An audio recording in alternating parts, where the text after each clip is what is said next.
പിതാവിൽ നിന്ന് രക്ഷിക്കണം എന്ന ആവശ്യമായി കേരളത്തിൽ എത്തിയിരിക്കുകയാണ് മൊണാലിസ എന്ന പെൺകുട്ടി.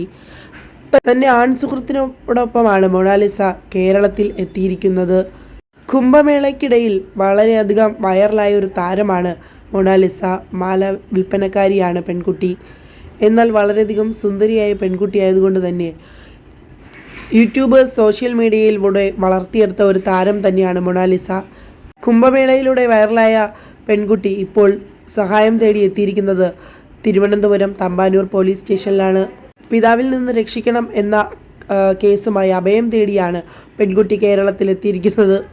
പെൺകുട്ടിയുടെ വീട്ടുകാർ പ്രണയം എതിർത്തതോടെയാണ് മൊണാലിസ ഇപ്പോൾ കേരളത്തിൽ എത്തിയിരിക്കുന്നത്. കുംഭമേളയിൽ രുദ്രാക്ഷമാല കച്ചവടക്കാരിയായിരുന്നു പെൺകുട്ടി. വളരെയധികം വൈറലായ താരമായിരുന്നു മൊണാലിസ. പ്രശസ്തി ഉപദ്രവമായി മാറിയപ്പോൾ തൻ്റെ അച്ഛൻ മൊണാലിസയെ അവളുടെ നാടായ ഇൻഡോറിലേക്ക് അയക്കുകയായിരുന്നു. പിന്നാലെ സിനിമാ അവസരങ്ങൾ മൊണാലിസയെ തേടിയെത്തുകയായിരുന്നു. ദ ഡയറി ഓഫ് മണിപ്പൂർ എന്ന സിനിമയാണ് മൊണാലിസ ആദ്യമായി അഭിനയിക്കുന്ന ചിത്രം. നടൻ രാജ്കുമാർ റാവുവിൻ്റെ അനിയൻ അമിത് റാവു നായകനായി എത്തുന്ന ചിത്രമാണ് the diary of Manipur. Sanoj മിശ്രയാണ് ചിത്രത്തിൻ്റെ സംവിധായകൻ. വീഡിയോകളിലൂടെയാണ് മൊണാലിസയെ സനോജ് മിശ്ര അറിയപ്പെടുന്നത്. അതിലൂടെയാണ് തൻ്റെ സിനിമയിലെ നായികയായി മൊണാലിസയെ തിരഞ്ഞെടുത്തിരിക്കുന്നത്. അതുപോലെ തന്നെ ബോബി ചെമ്മണ്ണൂറിൻ്റെ ഉദ്ഘാടനത്തിനായും മൊണാലിസ കേരളത്തിൽ എത്തിയിരുന്നു.